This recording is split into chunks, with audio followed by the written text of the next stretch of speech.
Hey everybody, it's Naveed here, and we're here to do the Real Buttons Podcast, episode 16. I am here with Spencer once again. Is it episode 16 already? Yeah, that is episode 16. Yes, sir. Right. Yeah. I guess we'll have Spencer start us off this week with all his games that he's been playing. I've been playing a lot of games. It's Lots of Thanksgiving. games. It's Thanksgiving break, so I was sick this whole week. yeah, Fucking sucks. that's pretty Vacation to DC. Just sick all week until today when we got home. Now I feel better, but I'm still kind of sick. I don't know if you can notice it by my voice or not a little bit, but Did you finish? Hey, speaking of which, did you finish that top 50? almost. I actually wanted to get that done by this podcast, but I guess it doesn't really matter. No, it's not like we're going to talk about it on this podcast, except we have. So, mission accomplished there. Yeah. All right. I guess I'll launch into my spiel. So just a short thing. I was kind of in the mood for an RTS again, but I kind of blew my Shogun 2 campaign, and I was like, I'm not sure I want to restart that. So I tried Company of Heroes also just because I wanted to check out some other franchises. And I typically hate real-time strategies, and Naveed does too. Ditto. And Company of Heroes is okay. It's probably the best of the crappy RTSs. That's what I would describe it as. It has resource management inside of the actual gameplay, and I really hate that.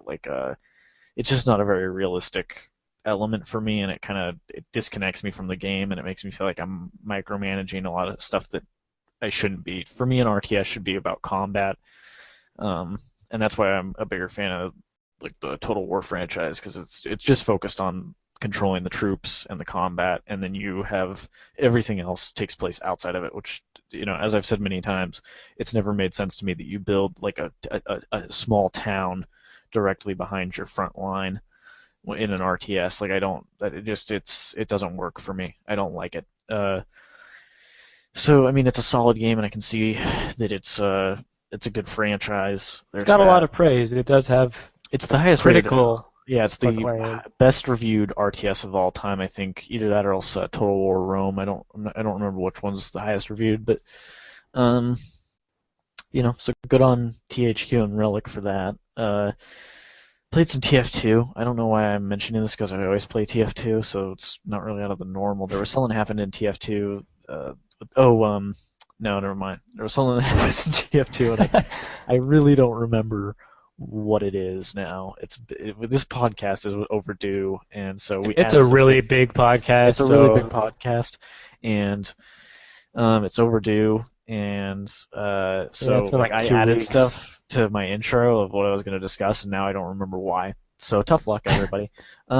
Moving on, Shogun 2. I don't care about you. Who cares? You're Nobody just ever the listener. cares about you.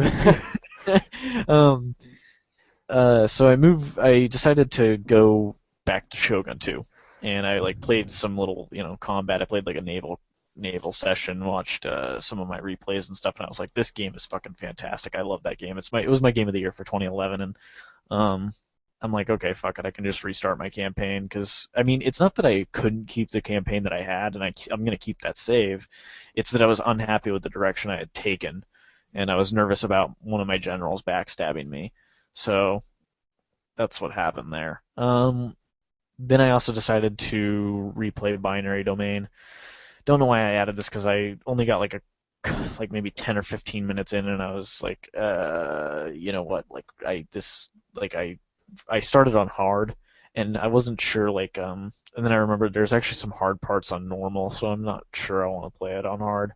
I still need to play that again. Just beat it. I was pretty close to the end.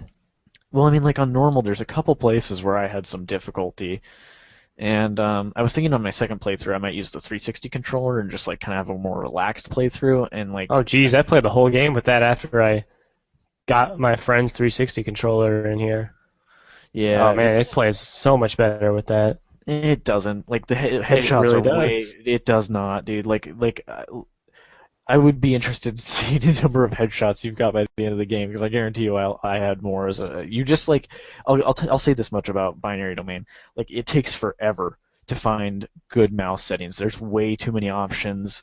It's not cool. Like the settings they It's need to too do quick. something. Even just sideways motion, they're way too quick for my liking. You can adjust it. I found a pretty comfortable setting, and that's kind of what I stuck with. But like I definitely tried I was playing adjusting on. it. Yeah, it took me a ton. Like I spent maybe like an hour like adjusting because you have to do it outside of the game. I spent like an hour adjusting the sensitivity and then going back in and testing it. And it was like it took me forever to find a comfortable setting, but eventually I did, and it plays great. But it's like, it's no like I was playing on hard, and like I was playing with the 360 controller, and I was just like then I switched back to the mouse and keyboard, and that worked a lot better for me on hard. But I don't know if I want to play the game on hard, so I might restart in normal, just because, like I said, there were some parts on normal even that I found difficult. So, and then finally, I did buy a game during the autumn sales. Amazon's got one, Steam has one, your mother has one on her vagina. Whoa, buddy. Jesus. Do we have to go there? That is taking it a bit too far. No, I don't know what you think you can talk about on these podcasts now after last week, but man, just going overboard here. No, so I bought Jet Set Radio HD, which is just like an HD make. It's got the only thing that's different is it's high definition now, obviously. It's 16:9 widescreen.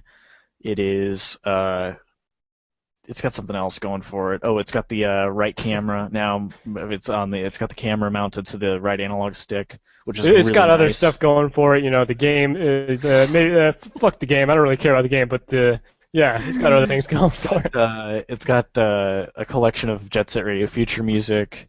It is missing one song. It's missing one of the songs by David Soul. It has a 10 to 15 minute documentary that's actually pretty good, but way too short. And it's got what the hell else is there? There's there's some online functionality. There's like leaderboards and stuff like that, which is really nice. It unfortunately did not add back in like the importing of graffiti, but on the PC version there's a mod to allow you to import graffiti, just like you could on the Dreamcast version. And I can't remember if the tutorial existed in the original Dreamcast version. I don't think it did. I think that's new. There was a minor tutorial, but in this new one there's like a full-fledged tutorial, and I'm pretty certain that's new. I don't really remember. Maybe I just never played it on the Dreamcast version. But anyways, it's a freaking great game. It's way better than I remember. I've put in 18 hours in 3 days, so 6 hours a day roughly, and it is just an amazing. Look at this guy with no life. I got all of the graffiti souls, and I got jet ratings on all of the jet technique levels, and I'm actually in the top 200 on multiple of them, so I'm pretty happy with that. But no, it's definitely a freaking radical game. It is definitely one of my favorite 3D platformers of all time, and it is a 3D platformer because a lot of people don't seem to know what it is. But it's a 3D platformer. It's just a really Tony different one. Hawk style sports action game. No, it's not. It's not a sports game. And then the other thing about the game is it's like I started it up and I was just flabbergasted because the game, its style is timeless. And I know everybody says it, but it's true. It's like it looked like a game that could have been released today. Like, I mean, that's really the case with a lot of cell shaded stuff. Like you see Okami HD, that game just looks fucking beautiful. It would not be out of place in any of today's games. Yeah, it's incredible. I mean, how the style holds up. But yeah, it would be the same with like something like Wind Waker as well if this I found HD. Interesting though is the game is, in my opinion, like actually a little bit harder on the 360 controller in terms of like controlling the doing the QuickTime events that you have to do for the graffiti. It's actually harder. Like, and I think it's just because the Dreamcast analog is a lot looser and quick than the 360 analog kind of has some friction to it. I know what you mean. Yeah. And the thing about you think it's like a difference kind of between like the PS3 analog versus a 360 analog stick? It's bigger than that. I mean, the PS3 analog is pretty. I find that one to be loose. pretty loose. Yeah. It is pretty loose, but I think the Dreamcast analog, like the thing about it is it has like like the stem or whatever that they come around, and like the 360 has a pretty fat one, so it kind of has like a very limited range of movement because Sure. but the Dreamcast used a very thin one, and so like you had a really big range of movement, and then it was also like there was very little resistance. It was very loose analog, and so those quick little movements that you the need to pull Dreamcast off. analog really does feel smooth when you're just going around. Yeah, it's really But smooth. I've always said this, like I've told Spencer this a couple times. The thing I don't like about the Dreamcast analog stick is that it has no like rubber anything top part. So for me, I don't like that because my finger sometimes slips off, but some people don't have that problem. You know, I think the plastic bits do, like, it has little plastic, like, Yeah, it has little dots. bumps, but I But actually have I have one of my controllers still has those, but one of them has it like it's kind of like how the 360 right, bumps. and I know what you're talking about. Like, yeah, it's a when those wear off, because I do have some that have worn off. It is a little bit harder to control, and it's kind of like the 360 controller where it loses those little, and then like I've And that's where the rubber grip kind of helps, even though the yeah, 360 controller loses. absolutely. Yeah. But eventually, even that wears out on the 360 controller because they're so cheap. Like the rubber they use, it's just I cheap. haven't had one wear out all the way with me yet, but I've used a couple that have worn all the way through to like the plastic nub, but damn. no. Anyways, Jet Set Radio, I bought it for $5. It might still be $5 on Amazon, but probably We by both tomorrow, no. Spencer and I both missed. Amazon had like the complete like Dreamcast pack that came with like what Sonic Adventure, Sonic Crazy Adventure, Taxi, Crazy Taxi, Space Channel 5 Part 2, and Sega Bass Fishing. and then Jet Set Radio, and it was only $5, but it was It's the sold same out price as Jet Set Radio, and we by both itself. missed that. I would have gotten it because I have a $5 gift card, and I think you got your Jet Set Radio with a I gift got card it as for well. free. I got it for free with Yeah. the Bing gift card.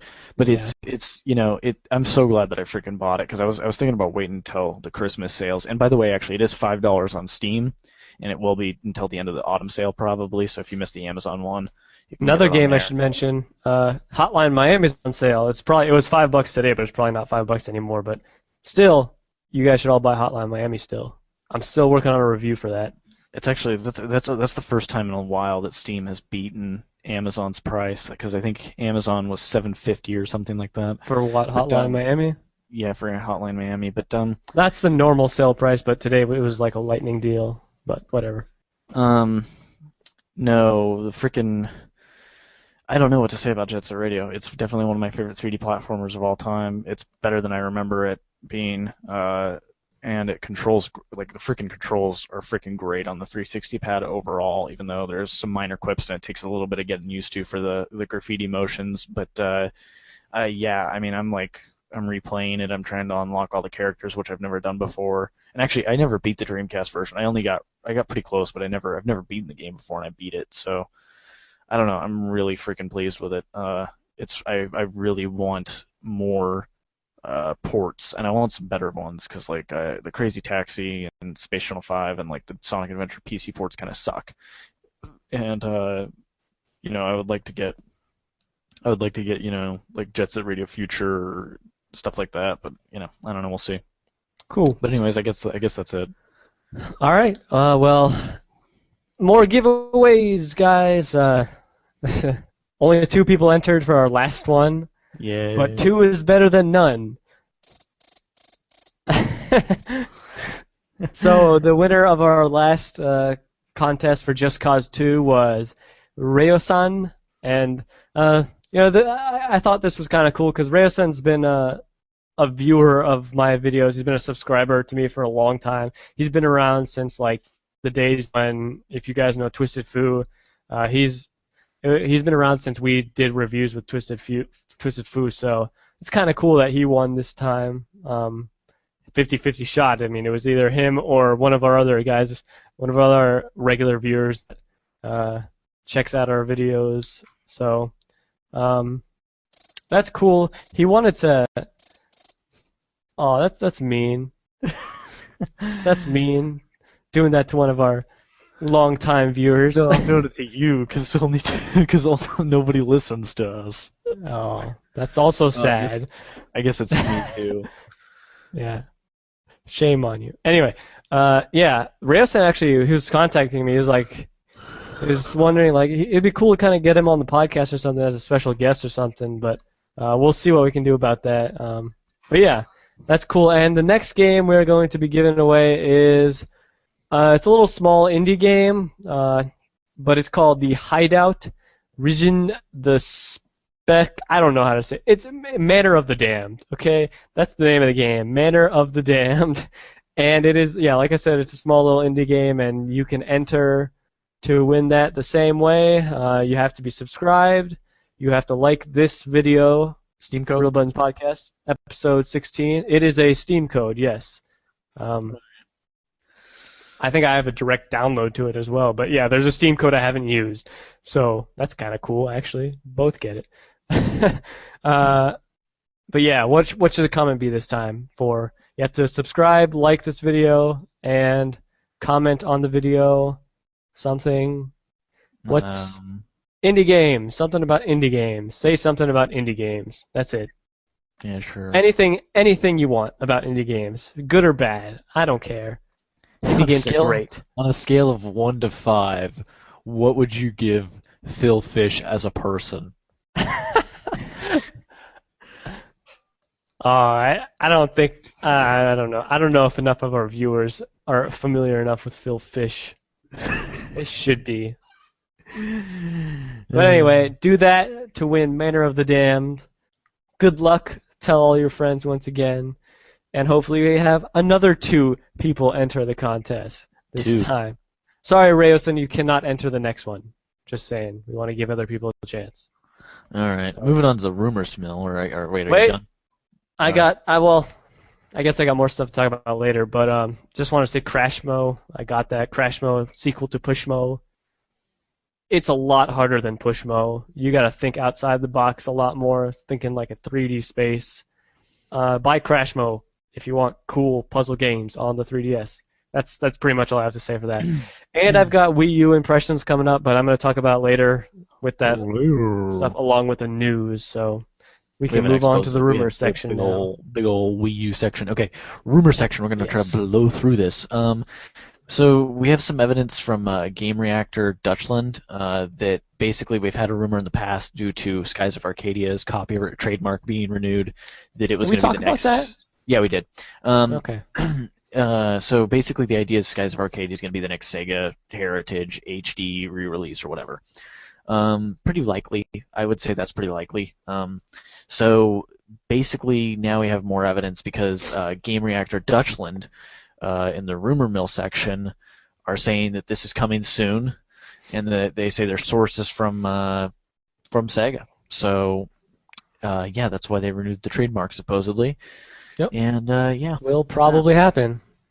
Yeah, next piece of rumor news is Xbox TV has been rumored. So basically what tech sites that I've been reading about have been saying about this, it's not strictly gaming related, but it has to do with the Xbox brand, so we're talking about it. People are talking about it like it's going to be like a set-top box that is supposed to compete directly sort of with Apple TV, which is kind of interesting because that's what Spencer has been saying for the past few months or forever. I've been saying it for probably since like 2008 or 2000. Yeah, that the next Xbox is going to really try to compete with that stuff. But what I've read is that tech sites are saying that there's going to be like 2 SKUs for the next Xbox. One is actually going to be the set-top box that has it's really geared toward really simple, casual games, along with like all this multimedia content. And the other SKU is going to be like a more hardcore version of the Xbox that I'm guessing will still probably have a lot of the features of this Xbox TV thing. We'll see where that goes. It's probably, in all likelihood, this is going to happen. This is it seems a pretty definitive rumor from what I've seen. What I also think is likely, as I could see, because we saw this Black Friday that Microsoft Store was selling the Xbox 360 at Goodness, about $149. And I wouldn't be surprised if That they was the 4 GB redesigned. one. Yeah, for the 4 GB. Yeah, And I wouldn't be surprised if what they did was they, within the next couple, like the next year or so, or whenever Xbox 720 comes out, is if Xbox 360 is redesigned into a model that they can afford to sell at a profit for like $99 and then price that against the Apple TV. sure. Oh, another rumor that we didn't have, but there's a rumor that the Wii is actually getting like a slim model if it needed one. But nobody cares about the Wii anymore, Yeah, so we're not but going to talk the about reason I didn't that. include that one is because it sounds kind of unlikely. Nintendo's not even Because making it's a games Wii. for it.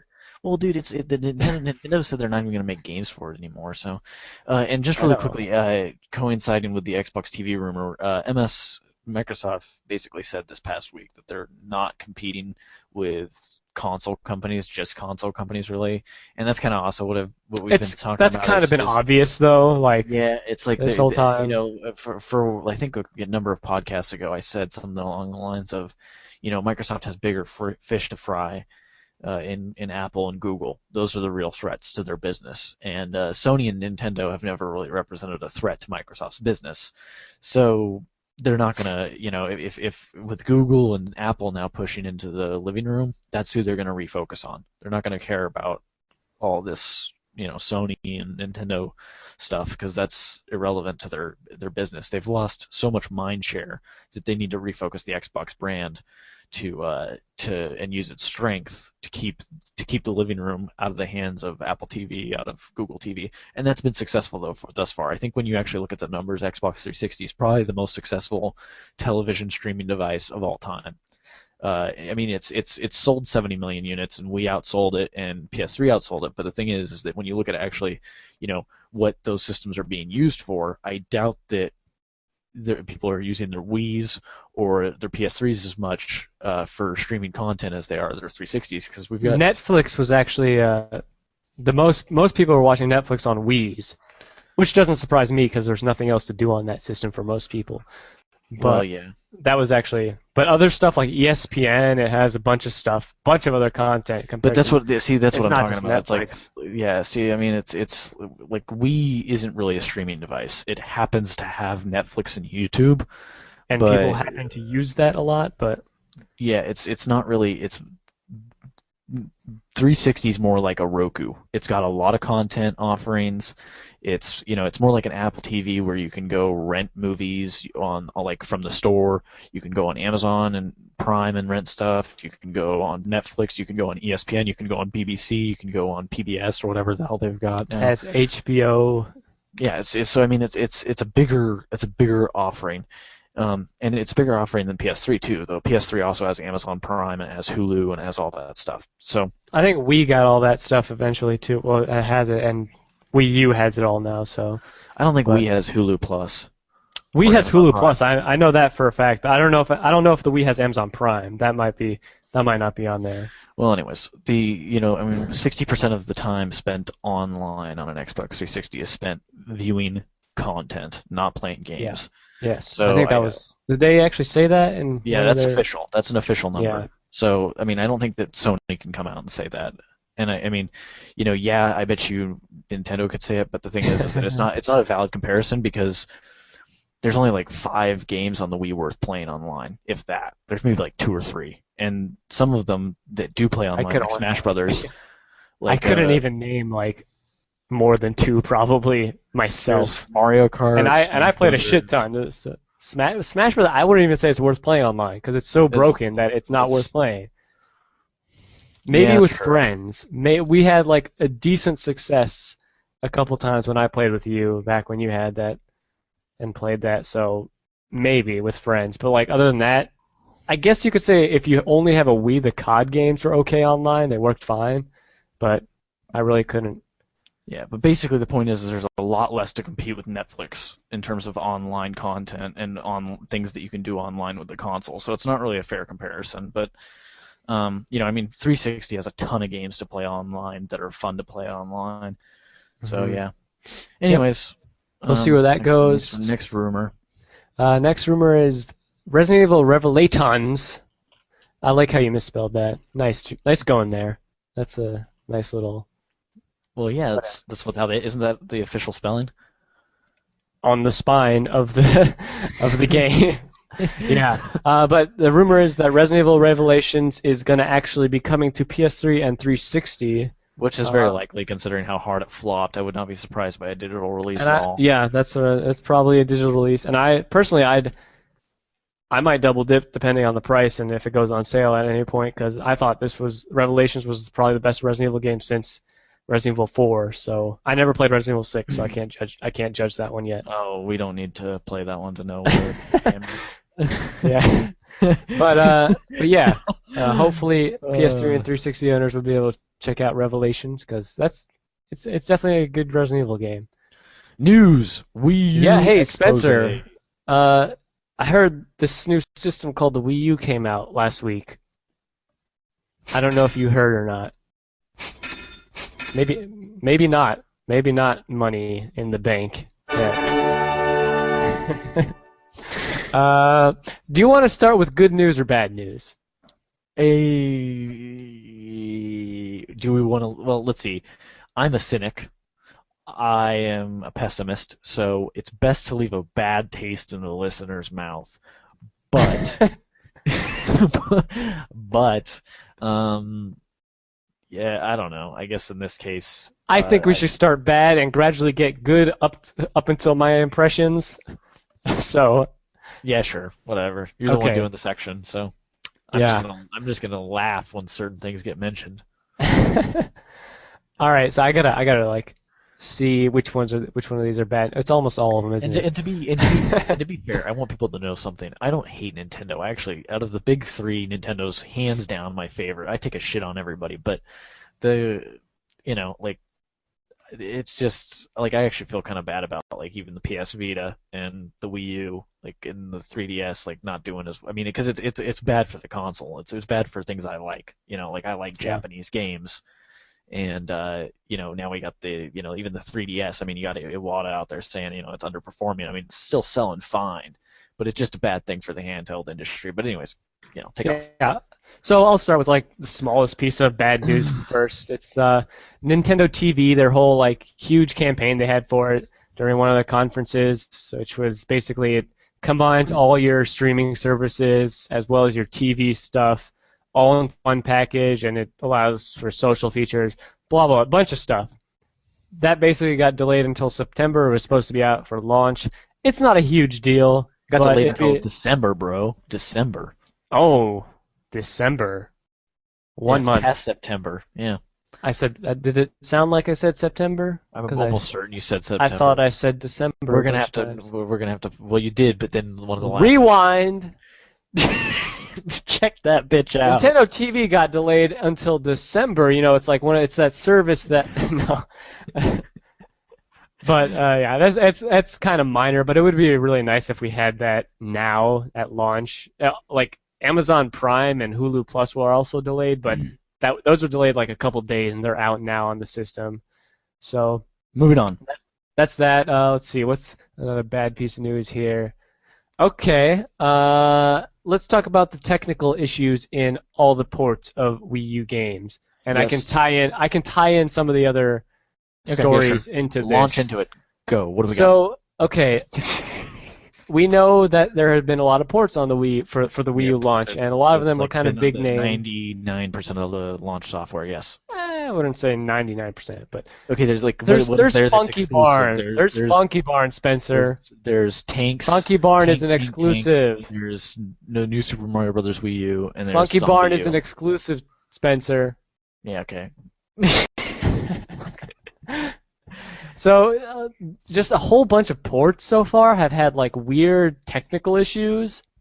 The games listed are Mass Effect 3, Ninja Gaiden 3, Razor's Edge, Batman, Arkham City, Blops 2, Darksiders 2, is that Wipeout 3? Oh no, Warriors Orochi 3, and they updated this story here. Yes, they did. Holy crap, dude! There's what's EM2? Epic Mickey 2. Yes, well, Epic Mickey 2 sucks, but yeah, it does. But it's still a technical issue. Yes, so all these games, I don't think Ninja Gaiden 3 should really be on here because it already had a lot of technical issues on the 360 and Supposedly it has PS3. more, but I don't know about that. I think from what I've seen, everything about it's been improved. Uh, so it's a much improved game, but still shit. well, But Blops 2 is the one that sticks out to me the most because it it's looks. no, actually, that's not. If you've seen Batman, that one should Oh stick yeah, out to you. that one's bad. Batman's really bad.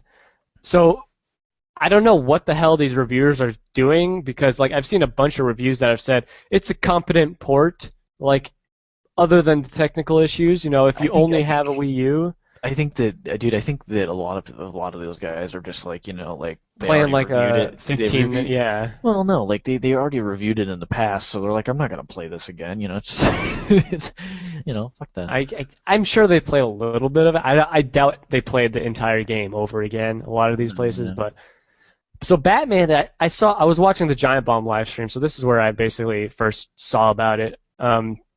Batman Arkham City, when you get into a fight, like the frame rate drops like crazy. Like it's sub 20 frames per second. It seems like sometimes in a lot of the fights. That's ridiculous, and I don't. And then there's also like technical issues with textures not loading right, and I don't know. Batman just seems stay away from Batman. That's what I have to say. If you have a 360 or PS3, get it there. Mass Effect 3, I haven't heard many terrible things about. I feel like that's okay. Darksiders 2, there's some. What did they say about Mass Effect 3 here? What did they say? I don't remember exactly, but I don't. Yeah, I'm not seeing that on this link we posted. So Mass Effect 3 seemed fine. you know what? from I'll I've handle seen. this. You're taking too long. Here we go. Darksiders 2 supposedly has some extra freaking load times or whatever compared to the other versions, and it's got some frame rate problems. To be fair, the other versions had frame rate problems too, except for the PC version. Also, apparently the Wii U version does some things better, like what's it called?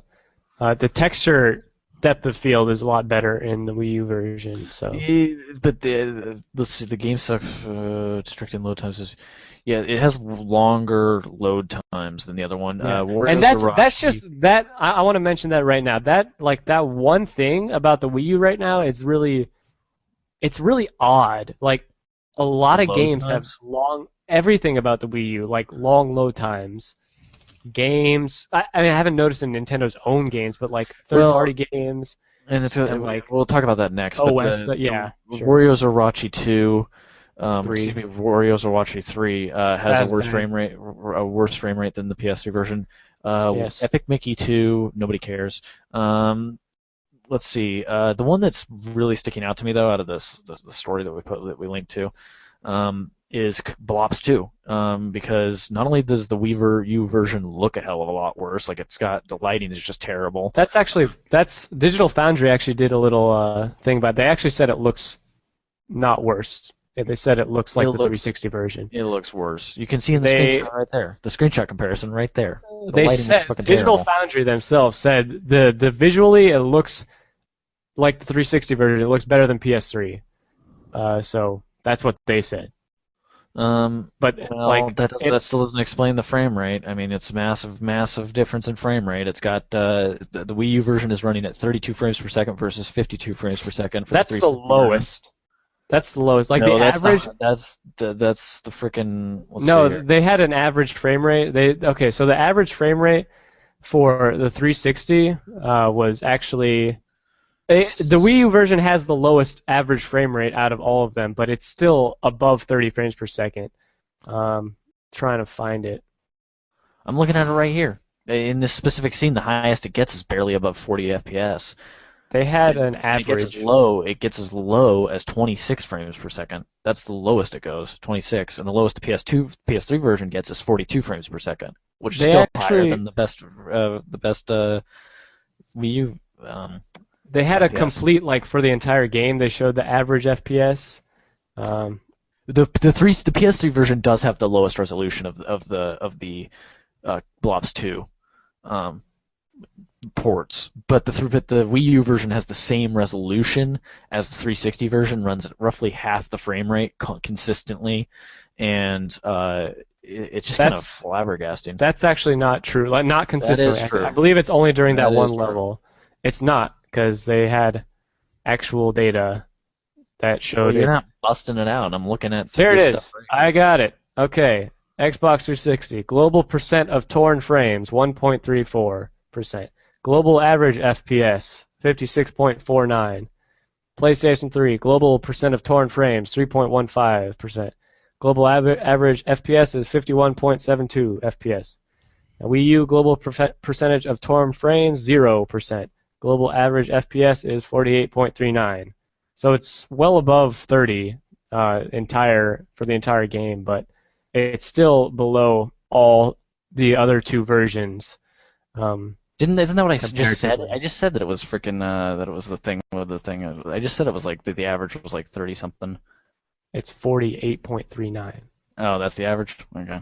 Yeah. Well, anyways, Compared to PS3, 51.72, and Xbox 360, 56.49. all right. Well, it still gets fucking shitty as hell on that one level. Personally, I honestly think this is just people like developers have to. It's a launch game. I'm not going to judge it yet. If it stays this bad throughout the life of the Wii U, throughout the year that it's going to have ports probably, then there's a problem. Then I'll see. But right now, I feel like I can attribute this to many other things.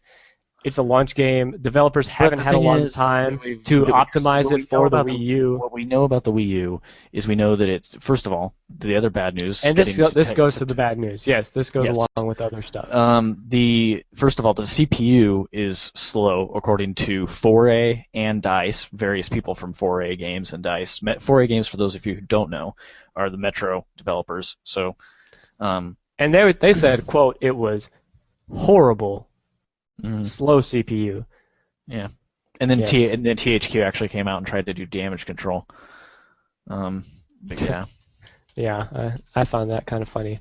But there are things that you could probably, I think you could, I mean, I don't know, I'm not a technical guru, but I feel like developers will need to optimize their games for the Wii U but that's to not get going the to best happen out. probably. And yeah, well, what we've seen with PS3 now, it's been what, 6 years? The PS3 Um, versions still are worse yeah, most I mean, of it's the just not time. going to happen. I mean, companies are going to push the games out as soon as they're barely playable, like But Skyrim. I have no doubt in my mind that there's going to be games on the Wii U that look better than a lot of games this generation. It just depends on I how the don't know about developers use the because I mean, system. even as I said when it was like announced, like Pikmin 3 looks like a bargain bin 360 game to me. Like the graphics just kind of suck, and it's 720p and it's 30 frames per second, and it's like the fact that that game is not 60 frames per second and 1080p is a fucking joke. Like that, and then you've got this news that the Wii U RAM that even though it has more than the PS3 and 360, the actual bandwidth for memory is way lower. It's like what was it? It was like It's 5 megs. 46% lower. Yeah, it's just nuts. Like, I mean, I don't know what the hell. I didn't even know you could buy RAM that slow anymore. I thought I mean, did they just like get some new old stock out of like some old Soviet factory or something? It's like, I mean, it's like they really cheaped it on the RAM. Personally, I have no idea how much this is going to affect anything because, like I said, I'm no technical guru. But that sounds awful. When you're talking about systems that have been out for 6 and 7 years, and it has RAM that's 43% slower, that sounds But just dude, absolutely but I mean, you awful. got to think is the implication is that the CPU is slower than the 360 and PS3 too, because the Metro developers Yeah. say that when they were looking at bringing Last Light to Wii U, they said that it was too much of a detriment to the game compared to 360 and PS3, which implicates we don't know for sure, but it implicates that that the PS3 and 360 have a higher clock speed What on their CPUs, which is what I fucking want to know nuts. is how developers can make use of the GPU because that's the the role of that Dude, nobody's gonna. thing. Dude, no It multi-platform developers are gonna use that, man. That's like saying like back when Saturn came out, nobody used the extra freaking processing well, unit. I mean, it's just like that's there to alleviate some of the issues with the CPU. But yeah, like you said, I don't see a lot of developers really nobody's gonna making use use that. of that unless they're making an exclusive game, which Isn't gonna we'll see happen. where That that doesn't goes. happen anymore. That never happens unless they're. It's just not gonna happen. Well, if it ends up like the Wii, you'll see some exclusive stuff because they're not going to be making their games on. Ninja Bread Man 2. Oh yeah. Get ready for this, bitch. Uh, But I don't. I think those things, those are all technical issues. I can get over that. This one's the worst of them to me. No, no, no. Wait, wait, one second. It, One second. One second. One second. I want to say something what? more about this technical shit. This is bad. I don't care if you can get over it. This is really bad. And the reason it's bad is because at least when the Wii came out, it was stronger than the Xbox. It was stronger than the GameCube. It was in a position whereby it was still a more powerful console than the previous generation. With these stories, it sounds like in multiple ways this system is weaker than the Xbox 360 that came out 7 years ago. I don't see that at all yet. The GPU is by far better than But I'm anything not saying in it's those overall systems. weaker. I'm saying that it is definitively weaker in some regards. It's undeniable, Oh, for example, like that the RAM is slower. the RAM is slower. That's and that's a the fact. CPU. That's a factual thing. The CPU appears, we don't know yet. We'll need for somebody to do. We'll need homebrew guys to freaking take it apart We and don't test know the how CPU. fast But the ED RAM is though yet. yeah, So but there, we'll have to see for that. this is a big issue because this means when the new next gen consoles come out, Nintendo is going to be even more fucked than they were before. I really do think that. The thing is, I don't think anybody expected the Wii U to be a powerhouse anyway. Like nobody did. it But is more people powerful a definitely little bit. expected it to be more than more like people expected it to at least be undeniably more powerful than the 360. I don't think that's a tall order. That's a 7-year-old piece of hardware. And by the way, that 7-year-old piece of hardware came out at $400, and they're charging $350 350. for the system. Well, the tablet, they're losing money on it, so that says something about the they're losing tablet. barely anything on it. But the tablet, that's another problem. The tablet's battery life is like 3 hours, which is just way too short. And also, this is kind of what everybody said. The tablet was going to be, like I talked about this, the tablet is going to be a problem if it's too expensive, because if it's going to cost a shit ton of money to get a second one or whatever, I don't know, man. I think the tablet has a lot of cool ideas, but I think And I'll it's talk funny about them because it's interesting for to me all that this negative Nintendo, news, who has always talked about stuff that's coming out too early, they're coming out with this thing, and it's like we don't know the price of them, what the price of them alone will be. we've got a It's general probably- idea It's based probably on like Japan's $100 price. or something. What are they paying Based over on there? Japan. Japan, I think their currency like conversion was like 120, 150. Yeah, I mean that's But bonkers. that's from yen to dollar, so that's not really, you Yeah, can't well, really it's gonna go by be that. it's gonna be like It's probably gonna be $130 probably. 100. Yeah. I don't think it's gonna be around 100. I think it'll be around 120, 130. But the point is that's way too much. That's too much money. This is too. I just think it's interesting because they always go on about like, oh, it's too soon for HD graphics. Oh, it's too soon for online, and they're still saying that. They were still saying it like a year ago. And I personally, I don't think enough games are going to make use of 2 tablet controllers in a game environment, because what I've played using one, that is probably all developers are going to need to make really cool game experiences. From what I've played so far. And it's a good idea. I just think it's interesting that they pushed it when I don't really think that in terms of the economics of it, I don't feel that it was really ready for the market. And the reason I say that is because when you look at the price of what it's doing to the console, I mean, they're still losing money on 7-year-old hardware, basically. I mean, not counting the tablet, and that's that's just, I don't know. I think there was some strategic mistakes with the Wii U. I think it has some cool ideas. And then otherwise, the other technical issues is it's having some hard locking issues, according to some of the new owners. According to me, Oh, okay. yes. And So, it's I'll also get into got that some also. really nutso load times on the menus. There was like I remember I read a I was going to list. talk about that as well. when All I right. get to Well, the anyways, fresh stuff. that's all the bad But- news except for one thing. No, there's more. Like I said, I can ignore all the technical issues because personally, when I buy a Nintendo system, I buy it for the Nintendo games and whatever exclusives there are on the system, like third-party exclusives. But this is just bonkers. Like, it's completely backwards. It's not something that Nintendo should have a problem with. It's just stupid. So Nintendo accounts. The Wii U has accounts now. That's great, right? Like, you have your own name, no friend codes. You can add people. to The sys- 1999. The system works like a 360 sort, pretty much, as far as the account system goes. But hey, guess what? every single account is actually locked to the individual Wii U system. Precipice of future. So what this basically entails, you cannot your games you buy on your system cannot be transferred over to another system by yourself. You can't do it. Yeah, well, like, and here's the other thing. That Here's the other thing. I mean, we don't know for sure yet, and it's probably untrue, but it's untrue. I'll say that right now. but we don't know it yet, and that's the thing. Is right now, customer support does not know if they'll be able to transfer it for you either. So, I mean, the problem is that'll be available at some point, but it'll be available at some point. What if you?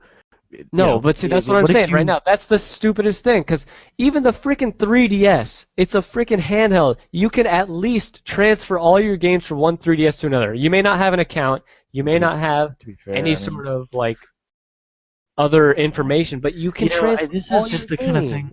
This is kind of the thing with Nintendo, like, that I got kind of tired of, is it's just like they're so stuck in the past, like they just refuse to like actually do anything. Like, I mean, like they consistently attempt to innovate via hardware, but never via this really software. Like, they never really do anything, and it's like how can you have an online system this antiquated and still be considered competitive? The funniest thing is this is something that's not even going to affect a large portion of people. Like, it's going to probably affect 1% of Wii U users.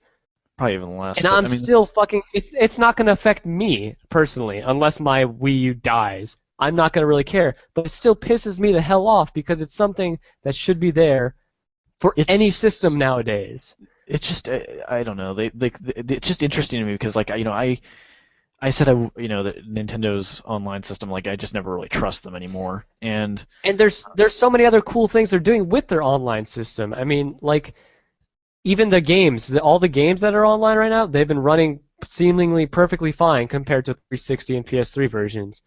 So when you have something like this, I just don't get it. And they've had 7 years to look at how Microsoft does it. No. They've had look at how PS3 does it. Even with Xbox, with regular Xbox Live. With the Dreamcast, I mean, it's like, it was like. Could you transfer stuff from Dreamcast to another Dreamcast? Well, the thing is that all of the games that you could download on the Dreamcast stored on the VMU. So yes. Yeah, I guess. Well, that's like an external hard drive. Yeah, you can't take like one hard drive that you have connected to your Wii U and take it to another. Right. On Dreamcast you could. There was only, with Dreamcast in terms of online games, there was either. I can understand that, like the hard drive thing, but. Yeah, but I mean, in this specific case, I can't, because then it doesn't allow customers to back things up. With Dreamcast, the only real service you can talk about with online games was in Japan. It was called Dream Library, and it let you download. And it actually didn't download to your VMU, but it was account based. But what happened was you could download Genesis or TurboGrafx 16 games into the Dreamcast RAM, and then when you turned the system off, it would delete those.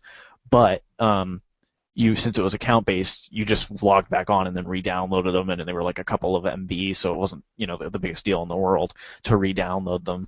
But yeah, you could do it on another Dreamcast because you just typed in your account info, and then you were you had access to Dream Library.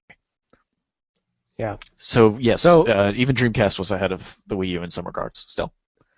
And that is by far one of the worst things. I can't believe it. Like, I cannot believe Nintendo will not add something that will let you transfer your account over. Like, I cannot see them adding that. That's going to be added in the future, but this is kind of. But I mean, it's even what your request is fucking retarded, because it's not a valid solution. Like, I mean, I shouldn't have to have my 3DS so that I can transfer it over to the 3DS XL. That never should have been what happened in 2000. What the fuck was it? 2010. I understand that, but that's a system. At least there's a system there. There's no system there for the Wii U. Retarded fucking system. I mean, it's like it should be account based. It should be I log into my account on a new system and I can download my games. Just like I could on PS3. I understand that. That's all there is to it. And even if they want to do something like 3DS, like where you have only, like I think they give you five transfers. Mm-hmm. I mean, That's some bullshit. I don't know. Like if you, I don't find that bad because if you go to another person's 360 and try to download your all your marketplace stuff, you can do that a whole bunch of times. Like you can do that every time. So I don't know. But that's like I don't know. that's like an install limit, like like Star Force, like that old DRM on PC. And this is why I'm a big PC guy, and like I love the PC community for the most part, because they don't put up with that kind of shit. The idea that Nintendo has some DRM on a system transfer, that's fucking nuts. That's already like excessive DRM, requiring a second system to be able to transfer it over rather than just have it be account based. That's already too much DRM for me. I would never buy anything digital on that platform based solely on that. And so it's like it's And they're making like, such a big digital push with all their stuff. yeah, it's just they gotta, what, like it's just gotta be account based. That's all there is to it. And you can't limit the amount of times that I can change systems. You know what's fucking hilarious too? You know what's fucking hilarious? When you log in to the Wii U, when you first turn it on, it asks you if you already have an existing Nintendo Network ID or if you want to make a new one. Why would it ask you if you already have one Because if it doesn't let you log in to your old one on a new system? I don't get that. uh, Do you want to get to some good news for the Wii U? not really. No, you can tell some good news. I do, because as much as I'm ragging on this shit right now, I've been having a lot of fun with it so far. But so the Wii U, I guess this is good news. The Wii U only has to sell one game to profit. We talked about that a little bit while talking about all the other stuff. So they're not losing much money on the Wii U systems. We'll say that. And this is a pretty big deal as far as good news goes. Nintendo seems to at least be getting the eShop right with indie developers. It seems like there's no charge for patches on the Wii U eShop, and developers can set their own prices. They can set whenever they have sales, and that was confirmed by Frozen Byte, who are the Trine 2 developers. And I actually saw Patrick Klepek from Giant Bomb. He tweeted that he actually confirmed that with another developer. He never stated what developer, but he said he confirmed it with another development studio. So there's two sources that have been saying this. So that's actually something really cool, and I guess good on Nintendo for doing that. They're making their eShop much more friendly to indie developers. But we still don't know how much dev kits cost. That's what Spencer was saying. Mm-hmm. But even this is a big step for consoles and indie games. So yeah. So now I guess I'll get to my impression. So I got one on launch day, a Wii U. I got the deluxe bundle because there's no reason to get the basic bundle unless you don't want Nintendo Land or don't want a 10% if you don't plan to buy anything on the eShop ever, and if you have a hard drive already laid out. I guess that's the only reason you should go for basic, or if you like white. I don't know. The deluxe bundle is the way to go. It's $50 more, and I think Nintendo Land's really cool. So I guess I'll talk about the OS stuff first. That was something I've been disappointed about because first time setting it up, the original install you had to do for the firmware took like 2.5 hours to install, and that took forever. So that really bummed me out. And then there was I transferred all my Wii stuff to my Wii U, which that was a little cool process because it was Pikmin doing everything and it was a cool animation. But as far as the OS goes, like the general operating system, I think it's pretty cool. I think the usability is way better than 360, and it's debatable with PS3. If you like the XMB already, if you're used to that, I guess you might like that more. But I think the way it's set up, it's like the 3DS sort of. So you've got all your stuff there, and it's just easy to get into a game, get into any sort of application, the internet browser, and all that stuff. And then you also have it's powered by Windows 8. No, that's what Microsoft's whatever Metro OS is, and that's The way they have that set up is just awful. Like 360 OS is not very user friendly at all. I've But seen. I know what you're talking about with the 3DS thing, and I did check out a Wii U demo unit.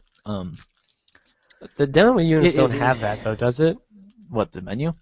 I don't think they have the actual menu running, do they? Maybe they do. Maybe the new Yeah, they ones do. do. Um, at least the one I saw the menu. Maybe they did for the new But ones. But the no, so I did see the menu, and I agree that it's user friendly, but it's not particularly aesthetically pleasing. It's a little bit too plain for me. Like compared to the thing about the XMB is I think that the XMB is like super elegant. Like that's the one thing I'll say about the XMB. It's like it's a very like the XMB is very simple, clean looking. It looks great on an HD set. It's just nice. I would Looking. personally rather use the Wii U OS, but that's me. Like, if I gave the OS to like my mom or something, she could use it. If I gave her like the XMB to Yeah, look that's true. around on, she probably wouldn't be able to find anything on there. So I guess that's just personal opinion. It's not really a huge deal. And then you see like the Wara Wara Plaza with all the Mii's there, and like it looks like the most popular games show up on there at a time. And the only problem with the OS right now is just loading takes forever. It's so weird. I guess could that be due to the And RAM issues at all? I don't know, it dedicated a gig of RAM to the freaking OS, which is nuts. But I feel like that's all gone to the internet browser and stuff. But well, that's a lot as far as like there's a lot of multitasking for on the Wii U. So the cool thing is when you're in a game, you actually have the ability to go to a whole bunch of different things while in game, while the game is suspended. Kind of like you probably played around with it on the 3DS a little bit, right?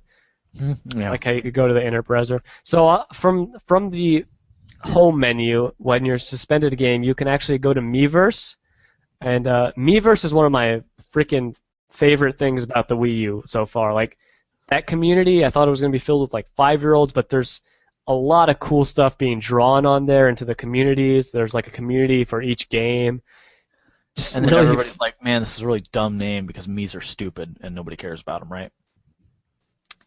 I kind of like Miiverse. I don't know. No, I'm talking about me. I'm talking about Mii's. Oh, The Mii's, ref- I could live without them, but they don't bother me that much. well, they don't bother me as part of. I just think they're completely superfluous and kind of lame. I guess, but anyway, yeah, that whole Miiverse system is actually really cool. Like you can ask. It feels cool to be able to just go on there. If I have like a problem in Nintendo Land or something, and I asked the Nintendo Land community, I got answers like in 10 seconds for that problem I had. It just feels really cool to go on there, be able to ask people, be able to like talk with these people, be able to see these amazing drawings. I don't know how some of these people are making these drawings on Miiverse, but yeah. So Miiverse is really cool. I was actually Didn't really you? Did, surprised by that because it sounds like basically like Steam Game Hubs or something. you could say that it's more like a forum. That's what But that's what Steam I Game I Hubs know. are. They have the discussion section with the forum. Yeah, but I think the thing that makes this cool is all the hand drawn stuff. But yeah, it's kind of like that, and it's cool to see all that stuff. And the thing that surprised me about Miiverse was just I wasn't looking forward to it at all. I thought it was some side thing that maybe I'd use a couple times, but it's just fun to browse all this, and then like even stuff like the Funky Barn community I was talking about. That's why I was talking about Funky Barn. Like nobody has that game, right? But everyone's posting in that community all this funny shit about Funky Barn and all that. But yeah, that's really cool. So you can use that while still in game.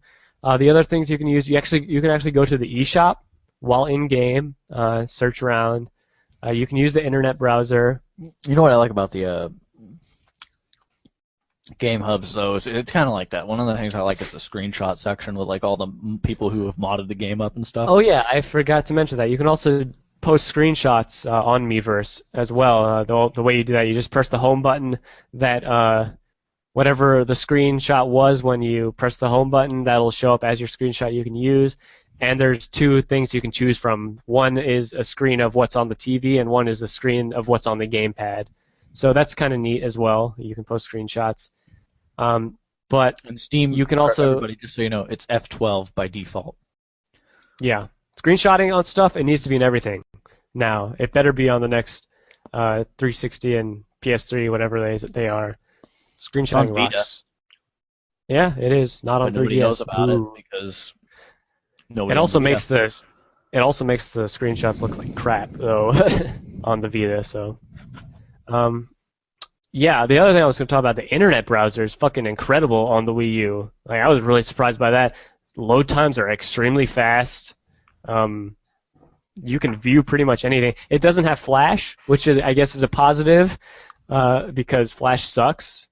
Mhm. It uses all HTML5, so you can actually go on YouTube, view the videos. The coolest thing is you can watch a video, like you pull up a video, it'll show up on your TV, on your gamepad, but you can actually press this button and it'll go only to the TV. So the video will be playing on the TV, and you can browse stuff on your gamepad while you're watching this video on TV. So it's like there's a ton of multitasking stuff there. I don't know what the hell they used all that RAM for, but I feel like it's for all this stuff that you can do while a game is suspended. So I guess that's pretty much it with all the OS stuff. The eShop looks nice. It's a nice layout, way better than the 3DS eShop. And for games, Yeah, it's a lot better. talking about Um, games. what about the games? Yeah, what about them? Oh, I haven't really. Oh, you want to know the actual games? Okay, I thought you were talking about the games on the eShop. So the only games I have right now are Nintendo Land and Sonic and All Stars Racing Transformed. Everybody Supersonic Racing. No. No. And actually, just really quickly, we got to mention about that. We didn't Sure, go report ahead. the rumors at forever ago about Supersonic Racing and All Stars and whatever. No. Sonic All Stars Racing Transformed. There was a rumor that the PC version was going to get 3 exclusive characters, and I didn't believe them when I heard the rumors, so I didn't report them on the cast from my source. But basically, it's getting a Team Fortress 2 racer, a Shogun 2 racer, and a Football Manager racer. So with the Team Fortress 2 racer, when you're the car, you play as the Pyro inside of the Pyro car, and when you're in the plane, you play as a spy. When you're in a boat, you play as the Heavy. And so you change character when the vehicle transforms. The Shogun 2 character is actually really cool looking. It's a samurai. Yeah. It's I thought the samurai. last character that they announced was fucking crazy. What, the Football Manager? Yes. Well, that's why I showed Naveed this. I showed a copy and paste of a chat with my source on this, and that's why I didn't believe him. Was when he told me that there was going to be a Football Manager character for the PC version. I was like, yeah, that's too far fetched. Like I'm not reporting that rumor in the podcast. So no. Yeah, like I don't know how I feel about that one, but the Shogun 2 character, like I'm really pleased with the way it looks. Like I was a little bit hesitant about the Shogun 2 character because I wasn't sure they could make it cool, but they made it really cool. He looks super cool. The Football Manager character is in a white car with soccer balls as the rims and a helmet, a racing helmet, and he's just a guy in a suit. Huh. I don't know. That he's kind of a lame character. I just think it's funny. It's crazy. It's like, why would you add him? Well, but it's kind of classic Sega. Like, I mean, it is a little bit kind of classic Sega. It's even though I don't really care about him, that's kind of like something they would have done for like a Fighters Mega Mix. Like they would have included this random character, even though everybody else. Fighters Mega Mix is amazing. It is amazing, but it's like with Fighters Mega Mix, like if you had gone up to Sega fans and been like, hey, we're gonna make a fighting game and like put a bunch of Sega characters in it, like do you think that's the roster Sega fans would have picked? No. Yeah. It's like we're gonna add all of Get these these 2 characters from Sonic Fighters in here, and then this fucking. Sonic. Yeah. Not Sonic, but you do get Fang, just what every Sonic fan wants. And do you remember that game Knights? He's not making an appearance at all, but we do have Taro Yamada from an obscure Japanese Mega Drive game. You'll love him. Let's put Kid Akira in there. Yeah. I think. Oh yeah, let's put Kid Akira in there from Virtua Fighter Kids. No, well, yeah, we'll take that spot up with that. You know. Or do you want Sketch Turner from Comic Zone?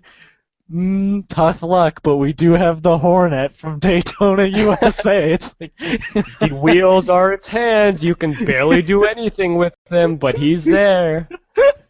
it's like Oh, and you wanted the obligatory bear character in a fighting game? Here it is. and not one, Kuma-chan. but two. But two. We got a Panda. We got Panda-chan. endangered, bitch. You gotta win the fight. It adds an extra sense of pressure. Oh, that game is amazing. But yeah, it's just like that. Like when I saw Football Manager, that's kind of classic Sega. Like just not a character that anybody would want in the game, but he's there anyways. You know what's great? You don't actually have to unlock Danica Patrick. Oh yeah, In the game. Is it like the first game where you have to like buy the characters? It's in the career mode. What I've played so far, the career mode, you like unlock different paths, and once you play this one race, it'll unlock a path to the character, and you can press A to unlock them. But you don't have to do that if you don't want to. So I can just pass Danica Patrick and not unlock her. Yeah, I'm not gonna unlock her then. Like, because I don't want her in the game. I don't want. That was the thing I like told Wreck-It Naveed. Ralph. I think Wreck-It Ralph is cool in there. Oh yeah, he's a good fit because Sonic is in his movie, and that's a great fit. I think the Wreck-It Ralph thing was a good marketing move. I think that it made a lot of sense, and he fits the game because I mean he's even in his own movie he's in a little kart racing game. So it's like. I thought that was a really good crossover. I just wasn't happy with Danica Patrick, and I wasn't happy with wasn't there some other crossover character that they did that I wasn't happy about? I feel like there was another one. I don't know. Isn't there another character that's like a I third don't believe party so. character? I believe that's it. I believe that's just. Oh, and we should mention Alex Kidd is in the game, but they said he wasn't going to be, and he wasn't in the roster. But if you change your console's internal date to Christmas, he unlocks himself. So it's a little Christmas surprise that they put in there. You think anybody's tried to put in the Easter date, and maybe like Billy Hatcher's part of Easter? That would be pretty clever, actually. Yeah, maybe. But, I don't know. I will, but no, because he's part of that DLC contest thing. Is he? Oh, that the people are voting for. So, anyways, which by the way, I'm disgusted by that list. I'm absolutely disgusted. It's got Hatsune Miku is ahead of. She's like in second place. Do you think Japanese people are voting for all this stuff? Like Japanese fans? You know, I hate. Because I don't understand how American fans, even European fans. For our listeners who don't know, I'm a pretty big Sega fan. If you ask me about one specific company I'm probably the biggest fan of. I'm probably the biggest fan of Sega. At one point, I was at least. They're not the same company anymore. But their fan base, I fucking despise the Sega fan base, and I should say Sega Sammy fan base, because like the old school Sega fans, I consider to be the best fans pretty much in the entire industry. And Naveed can squabble about that, squabble or whatever the fuck the word you want to use. But the reason I say that is because you go on like places like Sega 16 where the old school Sega fans hang out. These are like some of the most knowledgeable people about the entire industry you're going to find in any gaming community. And that's why I like them. It's like you go on, Go Nintendo or, whatever. And it's like these are... Go Nintendo's not a good example. Well, but there's like no good... But no, Nintendo fans suck. I'll say that right now. Yeah, but Nintendo fans are awful. Microsoft, Sony fans, like they only know like the names of like the people within their own company. And Sega think fans if you go to like a fucking like dedicated classic Nintendo, I don't know if there are any. There's not really. There's there's none that are like as focused as the Sega sites. And the reason that is because to be fair, since Sega no longer makes consoles, all Sega fans can really focus on, at least the older ones, is the stuff that's already there. That's true. That's why Sega 16 is like, a bigger, a nice community and stuff like that. But it's like you go into like the Sega.com forums, I'll tell you right now, no Sega fans that I know go into the Sega.com forums because that's what I call the Sega Sammy fans. And the Sega Sammy fans are the guys who came around after 2002. It's like I came around, to be fair, I came around after 2002. Like I didn't really become a Sega fan until like 2005. But the point is that I became a Sega fan. I became a Sega content pre-2002. When I say post-2002, what I mean is that people who became fans of Sega due to their post-2002 content, which for the most part, there was some really rough years. They've recovered a little bit. There's some good games now. There's Yakuza, there's Valkyria Chronicles. They make great games again. But there was some real rough years, and like the Sonic fan base, like I can barely stand to play new Sonic games. Like I don't really play them in general, but like Sonic Generations, like I had a hard I don't really like to talk about the game because like one of the reasons is the game is kind of lackluster. Like for a Sonic title, when you go from Sonic 1, 2, and 3 to Sonic Generations, that game is pretty lackluster. But like the other reason is that the Sonic fan base is fucking like they're like the My Little Pony fan base nowadays. It's like they're just fucking creepy. Yeah. So I mean it's like yeah, there's a lot of furries in that community. So, But you love the furries, right? I hate the furries. But I mean, I think I've been establishing that the past three podcasts. It's kind of representative though of like Sega as a company because they just make some stupid fucking decisions. But yeah, I don't know. Anyways, it's just a frustrating thing for me. It's just like to see not only the company be so shitty now in terms of like at the very least management because they make some good games still. I mean, like like I said, Total War Shogun 2, that's a Sega game. They own Creative Assembly 100%, so that is a Sega game. That was my game of the year 2011. That was a fucking fantastic game by all accounts. But it's like, no, like the management's so shitty now, and like the fan base for the most part like fucking sucks. They're not the old ones that like fucking know about shit and stuff and are super knowledgeable. But anyways, yes. What were we talking about? I don't remember. I just got off on a I think we were talking about All-Star or Wii U games. I guess before I talk about any of the Wii U games, the two Wii U games I had. You didn't get into All-Star like your impression. No, I didn't. But I think before I get into that, I want to talk about the controller a little bit. Okay. The gamepad.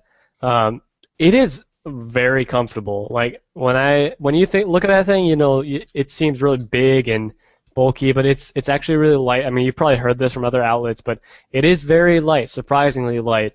It feels really good in the hands. The touchscreen is amazing for being a resistive touchscreen. Like I barely have to touch that thing, and it will register that touch. So that's actually really nice, even though it is resistive. The buttons all feel really good. The positions don't bother me at all. I got used to the analog sticks being above the buttons instantly. That was not a problem for me. The analog sticks feel really nice as well. They feel more resistive like 360 ones, but very smooth still. And the D-pad, obviously, way better than anything on the 360, or I think it's better than the PS3 D-pad as well. So, only gripe about the controller is that the buttons are digital, but personally, for me, I don't see that being a problem unless I buy like a simulation racer on it, but I won't because if I want to buy a simulation racer, the only one I'm really looking at right now is Project Cars, and I'd want to probably get that on PC. So, yeah, the controller is really nice. The controller is very good. So I guess I'll talk about All-Stars Racing a little bit more. I'm going to have to say, this is from a Nintendo fan. You guys know I'm a Nintendo fan, right? I like Mario Kart a lot. Sonic and I was actually shocked Racing, you said this, by the way. I was shocked. Transform. It is a better game than Mario Kart. Like it is. Maybe you won't like the mechanics as much, like how it feels to race. But overall, I believe it's a better game than Mario Kart. Which isn't exactly the hardest franchise to top, because to be fair, it's been kind of slouching for a long ass time. It's been slouching since like Mario Kart 64. They tried new things with Mario Kart 7, but I don't think they didn't take them to the level that I think they should have, like Sonic and All-Stars Transformed has. That's the cool level that they take it to. So the track design in All-Stars Racing is fucking incredible. It just even in the first game, it was really great. It was fantastic track design. But I kind of think this takes it to another level. Oh, it definitely does. But it's got the three. Everything is like every lap. Yeah, every lap. Well, I think there's some stages that don't really change a lot, but a lot of stages there's fucking every lap. It just changes the entire layout of the whole map. So one one lap you'll be going around, it's maybe just all road, and then the second lap, like a road breaks off, so you'll start to fly your little aircraft and go around the whole level, and then maybe you'll go down to like the water. I don't, it's just it's so dynamic. Everything changes. Um, I think it feels really good, and the items are not overpowered like stuff in Mario Kart, like the blue shell or lightning And bolt. that's a great thing. Yeah, it definitely feels like you need more Well, skill in these games. in the first one, that was one of the things I appreciated about it, even though I had my problems with it, and I thought that it was a pretty flawed game. And to be fair, actually, I haven't played the second one, but even the first one to me was like slightly better than most of the Mario Karts. And I didn't play that enough to make an opinion, but I wouldn't be surprised by playing this one that that it is. the first game, some of my problems with it were that it wasn't like a Sega racer, and I actually have problems with Sega using sumo. I don't like sumo, and I still wish that they would switch. I wish that they would develop it internally in Sega Japan or something like that. Use because I want it to be more outrunny or Daytona-y, in terms of handling. Not so much Daytona-y, more like outrun, or like, but it's like because it's like I want to have. I want to feel that like with Outrun, like there's just like it feels super great in like Outrun. I don't know. Yeah. It's tough for me to explain, but basically, I think that these are great games. There's still places that can be improved upon, even from the new one. From what I hear, I hear that the water sections don't feel the best, like compared to the rest of the game. I don't have a huge problem with the water sections. I think it's good that it feels quite a bit different than everything else because you are riding a just boat. think that the Jet. problem with it, with people that I've spoken to, the water sections is that basically like it's tough to explain, but as a fan of Sega racers, like you come to have pretty high expectations. And while I think that the All Stars games are good, I don't think that they are as good as like if you went back to like 2000 and handed that to Sega of Japan, like that game idea, and made them make a game like with that idea, I think The one thing I will say they about the would make water the best game. sections, the one thing I will say is that like when you try to drift on the water, it definitely doesn't feel great. Um, but I'm not sure if you're supposed to be drifting a lot I don't while think you you're. really are, because like from what I've seen of the water sections, is the water is typically pretty bumpy, so you go up and down, Yeah, and so I yeah. don't think it's really intended to be drifted upon. It doesn't Yeah. feel as like crazy as when you're riding the waves in like Wave Race, but it definitely has an effect on your controls. hmm Um, what else?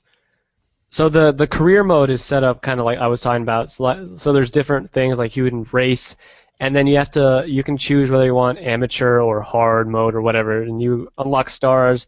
The more stars you get, the more competitions you can enter into. And one thing about the Wii U version right now that really sucks is that the Sumo is actually fixing it right now. They said the patch is out to Nintendo already, but a couple of the there's a what's it called? Fucking boost challenges or something. Those are glitched right now, so there's no way of actually beating it. But you can actually skip it if you lose easy mode 3 times, I think. So you can actually skip that, so you won't actually be stuck there.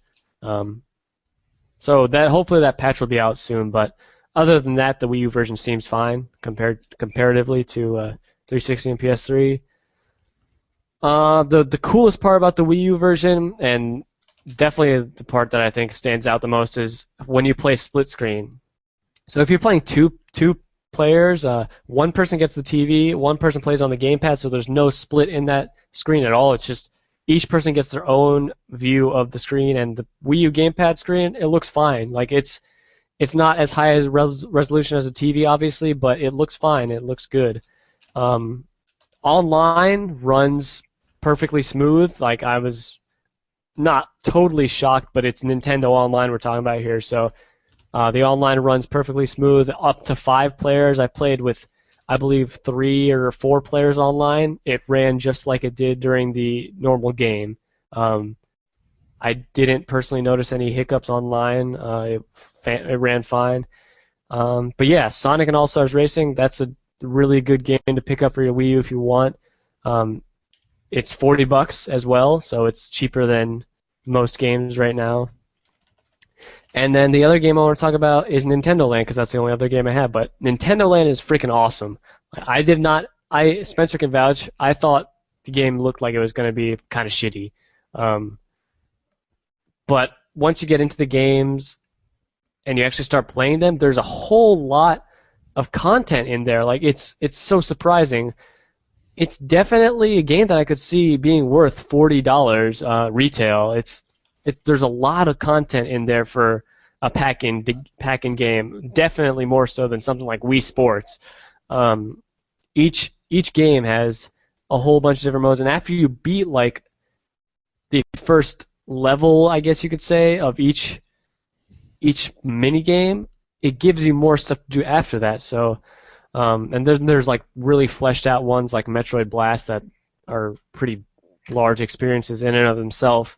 But the best games by far are the competitive ones, which are Mario Chase, Animal Crossing Sweet Day, and Luigi's Ghost Mansion. Luigi's Ghost Mansion is my favorite, which is funny because it was like the most boring part of Nintendo's press conference during E3.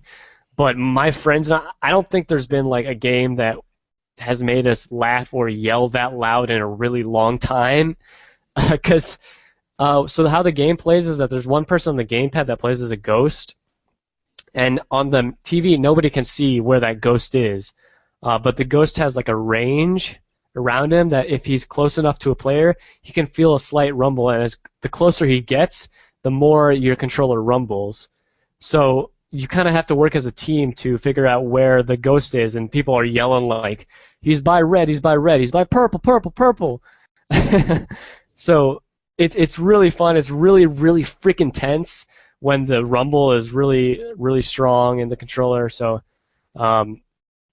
overall, my impressions of Nintendo Land are really, really good as a pack-in title and as a separate game. If you want to maybe wait until it goes cheaper, I don't know how long it'll take for it to go down in price, but it's definitely a good game, and it really surprised me compared to what I thought it was going to be. So pretty good on that. I also have 3 other Wii U games in the mail, and I haven't gotten yet, so we'll talk about those next podcast. You just talked about All-Stars Racing and Nintendo Land. Okay. Yep. Yeah. Yep, Right. that's it. So That's all for the Wii U stuff. But I mean, overall, do you think All-Stars Racing, do you see areas for improvement? Because like with the first one, there were so many areas. How do you think the handling is? I think the handling's fine. I don't really see a huge problem with that. I think the drifting feels fine. The cool thing is you can drift, and then you can like switch directions and still be on the same drift. Yeah, So I know. it's- Yeah, that's cool. Yeah. I don't know. Everything it feels different every time. Every one of the vehicles feels different when you're in the plane, when you're in the boat. I guess I could see I hope to when I get the chance to play it because we still don't know when the PC version's coming out. I guess I could see the character roster can be improved. You know, though, that's the thing, though, is like the character roster is already huge. It's like 20 some odd characters, isn't it? It's I believe somewhere around there. I think it's like 21. And then there's like 25 Yeah, tracks. it's 21. It's 21 with if you get the bonus edition. It won't come with Metal Sonic if you don't get that bonus edition, which is basically the first print runs, I guess, right? Well, actually, it's 22, isn't it? Because actually, you got to count Alex Kidd because Alex Kidd is in there. True. Yeah. So it's 22. Yeah. So I mean, it's already a big roster. Yeah. But, It's pretty large, but I mean, like stuff like I'm thinking like Mario But I mean, Kart like- Wii has a whole lot of characters as well, but What'd you say? Mario Kart Wii has a crap ton of characters. I don't know. Dude, the Mario Kart. But they're all games from the always are Mario kinda universe. The Mario Kart, like Mario Kart, always kind of skimps on characters, so they always go like pretty low. The Wii one definitely had a lot, like compared to other ones, as far as I remember. But like, I no, guess there's not. It only definitely. had 20 actually, including Mii's. So Anyways, 24. Sorry, it Well, has and actually- 24 with Mii's. with Without Mii's. Mii's, and then one more, I guess, where you can add the Mii. Well, anyways, the no, like freaking there are a ton of characters missing. I mean, like, there's so many they could add, but I mean, that's the thing about Sega is they've got so many IPs that, like, I feel bad for whoever has to develop these games because it's like there's too many IPs to really balance a game like around it. Like, I mean, there's just so many people that they could add. But Yeah. The game also looks really nice. Like that's the thing with Nintendo and Sonic All Stars Racing. I think both those games are really nice looking games, very colorful. Yeah, like the games both look really nice, even though it is obviously not as powerful as we thought it was going to be. But um, well, I was going to say something else. I guess I don't remember. But do you have any other questions as far as like Wii U stuff goes? not really. Or With All Stars Racing, I just really hope that the handling is up to par with what I look for in a Sega racer. But if not, I personally, I'm not the one to ask for that because you probably know I I know probably don't you have a are. lot of experience. But But it's just I like if personally find the you know, handling it's to like be if they could fine. put if they could put Nagoshi in charge of it, or like get somebody from who's still left from Sega Rally, something like that. Yeah. It's like I don't know, never gonna happen. Pipe dream. Next piece of Me news. Dylan, oh, hold I'll on. I run want to, I through want to, this. I want to read this comment. Me Dylan says, I really started to understand how much fun Sega games are with Yakuza 3 and Binary Domain. Those are two pretty damn good games to start liking Yeah. Sega with, I guess. Yeah. Yeah, But yeah, Yakuza, well, and let me just say something really quick. If you became fans of Sega through that stuff, I don't mind. But I'm just saying, like, if you became a fan of Sega due to Shadow the Hedgehog or Sonic Heroes, I'm upset those are I your think those are mostly ancestors younger were not people killed probably. in World War II. That's, Jesus. so and yeah, but I don't know. I'm a bitter Sega fan, and Naveed knows that. We gotta move through this stuff fast, man, I because we know. talked Okay, about. so Amnesia Fortnite. We're gonna blow through this crap. Freaking Double Fine is running a humble bundle freaking thing for some prototypes. You'll get to vote on out of You like don't have 20 to ideas. go 23 super pitches. fast, but The you don't 23 have to go pitches super to fast. go. Basically, they're going to have 23 pitches. You can vote on any one of them of whatever ideas you like. And basically, they're going to make prototypes. And I think if they really like the prototypes of any of the specific ones, they'll fully develop them into ideas. This is the second, I think, Amnesia Fortnite that they've done. The first one that they did, you got out of that, you got the Sesame Street Connect game. You got Trenched. I think they renamed it. I don't know what it's called now. Trenched They is now fuck. Iron Iron Brigade. yeah, Iron Brigade, and then it's Costume Quest, and you got what was the other Stacking? one? Stacking, yeah. Those came out of that. This is kind of cool. It's already raised 100 grand, so it's a little bit interesting, and it also, as per usual, comes with a really funny video featuring our beloved Tim Schafer, who's fucking funny as shit. Yep. And probably should have had a career in stand-up comedy rather than fucking with games. So yeah, Stay in games. Tim Schafer. You should stay in games. Okay, so we talked about the rumor that there was an Uncharted No, card we didn't. game We being dropped made that for rumor. Vita. No, we talked about it. Oh yeah, whatever. But yeah, this has been confirmed that a Uncharted card game is being made for the Vita. It is a $5 downloadable game. Because that's what everyone wanted on Vita, right? Well, and wasn't this like if you already have Golden Abyss or whatever? I think it's supposed to be free or something. I 'Cause don't it was supposed to be remember. Golden Abyss's multiplayer mode, which is just hilarious. But yeah, just what Vita needed, and also totally unnecessary for the Uncharted franchise, and doesn't fit. But you know, Metal Gear Acid. You know that, Mm. right? No, it doesn't fit. Make an Uncharted carding instead. Yeah. Well, I don't think that would work either, really. But yeah. Anyways, next news.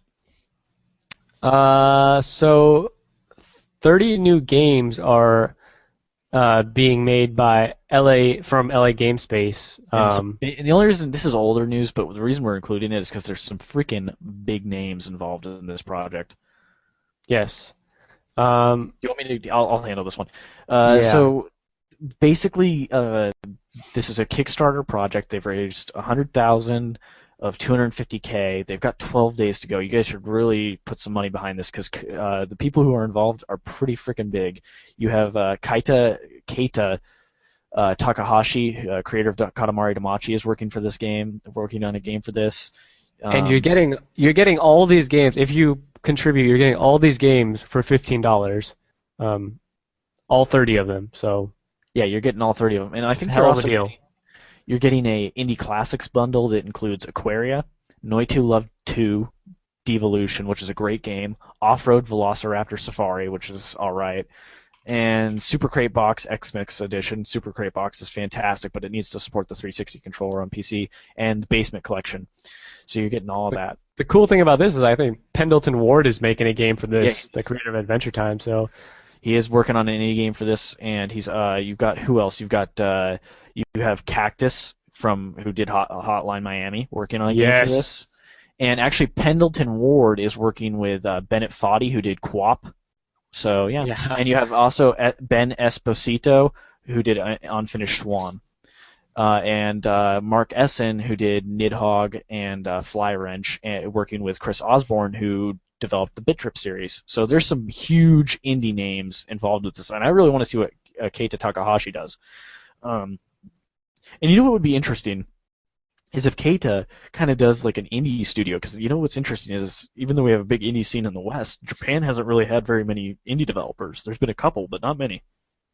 And it's probably yeah. because PC is not a big platform over there, and that's where the indie 16 kind of thrives. But yeah. Anyways, All right. next piece of news is short, but I was like, oh my god, this is fantastic. So Space Harrier 3D has been announced for 3DS, and if this is a fantastic game. Space Harrier was one of the first on-rail shooters. I forget the first one. It was a licensed game that Sega made with that freaking who was that big old sci-fi guy way back in the day? God damn it, I'm gonna be all freaking I pissed. don't know. RoboCop. No. I'm gonna be so pissed when I find it. But anyways, it's a 3D version on 3DS. It's gonna be released on the eShop, and it's kind of cool because this game was it's really hard to play it in 3D nowadays because the only way you can play it is with the Sega Master System 3D glasses. So Yeah, if you didn't know that Sega Master System actually did have 3D glasses, and they weren't like blue, red. no, I 3D believe glasses. they were stereoscopic too. They were like the ones that you're kind of using in theaters or something now, aren't they? You're pretty certain. Not, it's probably not the same exact technology, but it's very similar. You have glasses that are like making it dark. How many 3D games were there on the Master System? Because it'd be cool if they just 3. brought out all of those on 3. 3DS. There were Yeah. 3. There was Outrun, Space Harrier, and I believe Zaxxon, and maybe there was one other. I'm not entirely certain, but yeah. I don't know. Yeah. But yeah, that's really It was, cool. by the It'd be way, cool if it they brought was- Outrun too. It was stereoscopic. I looked it up. It was stereoscopic 3D Yeah, for cool. 3DS. But, So now we'll get into some like sales talk, a bunch of sales news. The PS3, it was announced by Sony, actually sold over 70 million, and this is what really surprised me. The PS Move actually sold over 15 million units. I thought that thing was completely dead, but it looks like it actually sold kind of okay. So yeah, there's that. That's decent. yeah. And then, but bad news for Sony. I believe it was last week or the week before last. The Vita was actually outsold by the 3DS 47-1. Wrap your head around that for a second. 47-1. I believe I don't know the exact numbers, but I believe the Vita sold like 4,000 units, and the 3DS was around 180,000 units for that week in Japan. That's kind of sad, actually. I don't know. What do you think about it? I'm still trying to freaking figure. I'm really frustrated. I forgot the name of that sci-fi guy from way back when. Yeah, but I don't. I mean, I feel bad for Sony. But I mean, I called this, and just about anybody who was paying attention knew it was going to happen. So bright news. On the bright side, they sold 10,000 more units this past week because of color. So now they're up to 14,000 units for the week. Hooray! While the 3DS still sold 170,000. Good going, Sony. You're up next. Take it. I don't have time right now. I'm trying to figure this thing out still. I'm gonna be pissed until I freaking find it. Minecraft on the PC sold 8 million, over 8 million now, so that's fairly huge. Yeah, I and thought you 360 wanted to talk about the sales Well, stuff, you know, I man. mean, the thing is that Go find your shit later. I gotta freaking find it before the podcast ends. The thing is that with that, it's whatchamacallit, it's freaking no, it's just kind of crazy that it's done so well. I mean, that's become in the top 10, I think. Well, we don't know for sure, but it's one of the most successful PC games of all time, and it's just crazy watching. Like I was looking at Steam a while back, and it's like 3 of the top 10 games were indie, and it's just nuts that indie games have gotten so big, and it's kind of funny because all this, well, it's kind of bad, but it's just interesting to me. I don't know. Hey, What do you think? was the thing Buck Rogers? Fuck yes! God damn it! That was his fucking name. Yes, the fucking. I found that out in like 2 seconds. What'd you freaking search? I searched Sega 1980 on-rails shooter. bitch. And there's a whole list on Giant Bomb. And look at that. Buck Rogers from Sega in 1982 Yeah, that was the first. That was the first one. That was on the first. Atari 5200. Well, it was on the arcades It was first. probably but- arcade, yeah. Yeah. I'm really annoyed that I couldn't find that. No wonder I found it. It was That was the first. That was the first on rails shooter. That Sega Yeah. made. Was Well, it the did first anybody- ever? No. Or? Yeah, it was the first ever. Oh, Yep. okay. Sega invented a lot of crap. A lot of people don't know this. Sega also invented the third-person shooter. Most people don't know that. Yeah, I remember you showing me stuff about that. Yeah. Anyways, well, it was because it finally became playable in MAME, and I was stoked Huh. as hell about it. Sega also made another one called Astron Belt in the same year. Yes. I knew about Yes. that one, but that wasn't the first one. Huh. Buck Cool. Rogers was the first, and I freaking forgot the fucking name. I've heard of that name. What, Was that like a Rogers? popular thing? Was that a license Buck thing? Rogers, yeah, yeah, that's what I'm saying. It was like the big sci-fi dude in like the freaking 1950s or whatever. Yeah. I forgot Oh about wait, him. he was from the 1920s. Never mind, I looked him up. Oh, jeez. But yeah, Okay. Moving on. yes. Okay, so anyways, Natural Selection sells 144K first week, and I found the reason this is in here, it's old, but is I just found it funny because during that same period, Medal of Honor Warfighter was out, and NPD said it sold 300K across PS3 and 360. And Medal of Honor, though. Come on. and what's interesting about this is yet again just like how indie games are kind of beginning to rival big titles, because Medal of Honor had millions of dollars in advertising. It was a big budget game, and here you have Natural Selection 2, a game that was made by 6 or 7 people on one platform, matching half the sales. That game has been of- around fairly, though, for like a long time. I think like for Still an freaking. impressive feat. I mean, it had $0 in advertising, and it was just Sure, word it's of mouth. impressive, but like, I mean, the PC community has known about it for a long time, It's true. for sure. Anyways, next story. Next up is Derek the Death Fan. I think did we ever talk about this game on one of the other podcasts? I think we did. Yeah, we did. It looked cool. It looked But like a it's cool been game. sales disaster. Yeah. So if nobody knew, well, I didn't know this. The guy who actually made the game, Derek the Death Fan, actually went into debt by $63,000 to make the game, and the game pretty much flopped on PSN. I don't know exactly how bad. I'm trying to look at this article. It doesn't say specifically. I think it does say it sold like 2,000 units or something like that. Um, I don't see any numbers in here as Wait, far here, as. let's see. Yeah, so he went into debt, $63,000. Oh, it says the sales will never amount to enough to even pay back even a quarter of his personal debts. So that's really bad. Okay, so yeah, here's the figure. I'm not allowed to say exact numbers, I don't think he wrote. It might well be quite a bit under 5K, which I don't think I'm allowed to say either. So it's sold under 5,000 units. And what I said is, Yeah. like when I saw the story, I told Navita it's just sad, but these indie developers really got to pay attention when you're making these games. This is your livelihood, and you got to release on PC. You just, don't be And screwing I think we around said this, like release on PC first. That's where it's the cheapest to even to to release. release it on. Yeah, like we were talking about dev kits, what like It's $10,000, yeah, it's the and cheapest to then release on, and it's the largest market and for then indie once games. once it if it does well on PC, if there's a market for it, Then try to look, release it on yeah, other. Yeah, then look at the other yeah, it's platforms. by far the best But I move, mean, and to be fair, the PS3 is not a strong market for digital titles in general. except for I mean, first party stuff, but except for first party stuff and whatever gets included as the free PSN Plus games. yeah. But yeah, because I mean, it's been a pretty small market, I think, for quite a while on PSN. And to be fair, Xbox Live Arcade is also dwindling in popularity, seemingly.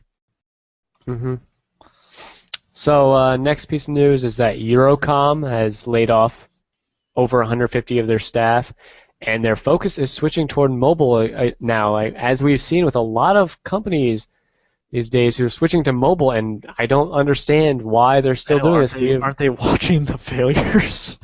Yeah, like that we've been talking about. It's like mobile development, the mobile market. It's all like we get sunshine and one happy. Everything is we good get over a there, but major no. we get a major failure in the mobile market once per podcast. And yeah, there's a lot of failures in the crashing console market that I talk about and you talk about.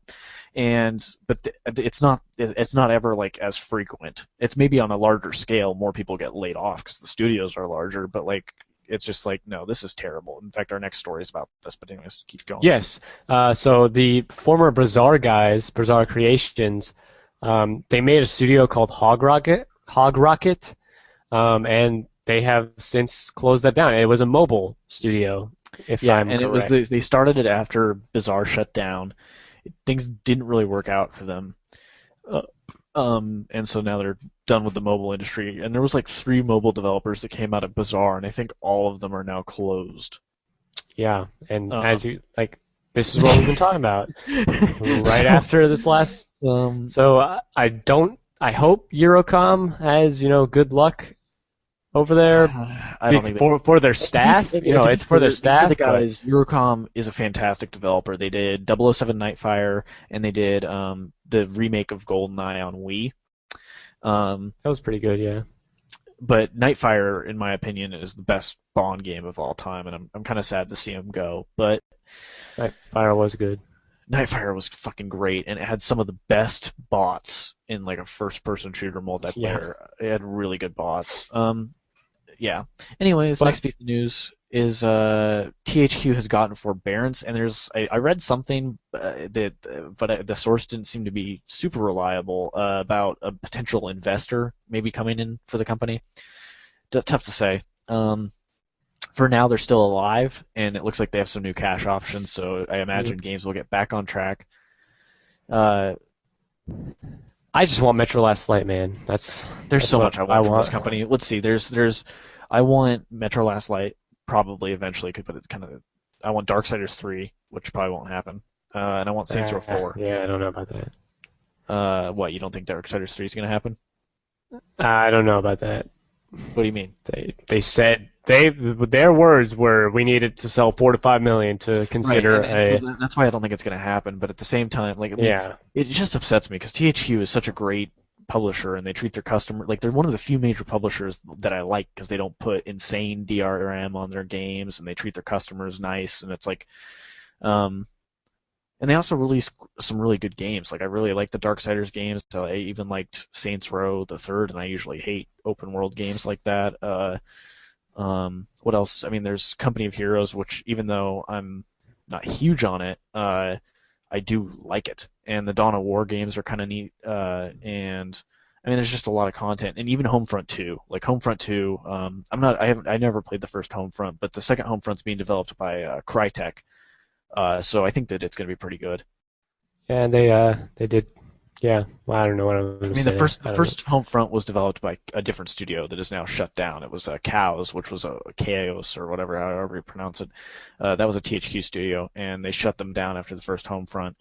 Homefront 2 is being developed at Crytek UK, which is made up of the Free Radical guys who were originally the GoldenEye team at Rareware. But, and for those of you who listen know that I'm not a fan of Rareware or Free Radical, but I think that under the supervision of Crytek in general, I think Homefront 2 will be a rather good game. We'll see.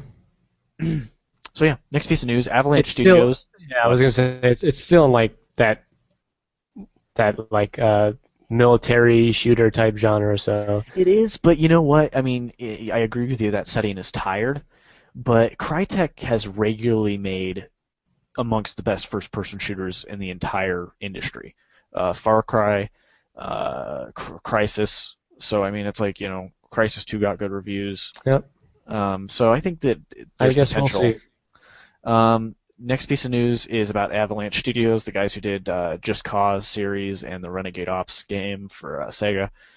They've moved on to next-gen development, so they will not be producing anything for any more current consoles. Yeah, not much to say about that. We'll Yeah, see not where really they much to go from say. there. Probably Just Cause 3. I think Just Cause Yeah, 3 is already in that would be development. definitely. I I think could it's see it. I Just think Cause it's 2 did pretty well for them, I think. So well, yeah, and I imagine Square Enix could use the money from a third one. yeah, So, true. so this next piece of news is actually about Crytek. Lo and behold, we probably should have Yeah, um, whatever. Crytek broke even on Crysis 1 and 2, and I put air quotations around broke even. The reason I put air quotations around it is because that's a little bullshit. Because we've already had confirmation from Yearly, or however you pronounce his name, he's Turkish. He previously stated that the first game was profitable, and he said it was profitable at like 1 million units less, like 1.5 million units less than it's sold as of the last update, which was like a year old.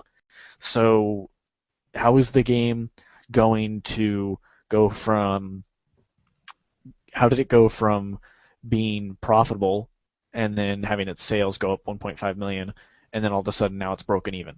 I don't understand that. I don't understand the math behind that.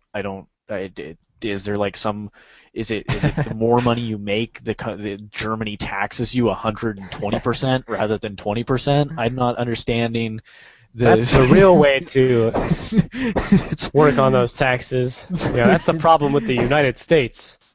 They're not taxing 120% beyond this arbitrary threshold. Exactly. You owe us more money than you made. No, so the rumor and the word amongst the PC community was that essentially what he did was he said it that because he also said that they broke even. So he was the same guy who said both of these things now. And the idea is that Crysis 2 wasn't the success that people thought it would be. It did sell well, but it didn't meet expectations. And that was when it moved to consoles. And so the idea is, and they changed a lot. They consoleized the hell out of it, from what my understanding, to make the series work. Like on Crysis 1, it's very open-ended. There's really long draw distance. It's a very PC-centric game. And then on Crysis 2, it's a linear FPS. So there's a lot of changes, and also like you in Crysis 2, they did develop for consoles, like specifically. Yeah, they developed the sequel. They developed the sequel with consoles in mind. Period. And the other thing is, I think in Crysis 2 they got rid of the like right-click enable suit. Like I think all of the stuff is just enabled by default, pretty much, except for like the invisibility. And weird. And when you hit the shift key to run, but it's like so like they got rid of that because I think that would have been a hard menu to put into a console game, and I don't really like that. But essentially, the idea is that maybe Crysis 2 was so expensive to develop for all three platforms, and that they put a lot of set pieces and they put more scripting and stuff like that, and so maybe it was more expensive to develop it, and they developed it with consoles in mind and all this stuff. So the idea is that maybe after all that was done, they only broke even on the entire series, counting the profit of the first game. And that he's saying this to kind of cover up the fact that the sequel was less than successful. Less successful than they thought it would be. And I kind of I think that's true. because the first game was a wild success on PC, and the second game was not the same success on PC because it had been dumbed down. It wasn't the stress tester that the first game was. The first game, a lot of people bought it just to test their PC, and Pretty much, yeah. if the sequel would have done the same, probably would have gotten similar sales. I mean, because like if you look at Crisis 1 just on PC I think did 3 million units, and if you look at Crisis 2 across all 3 platforms did 3 million units. So there.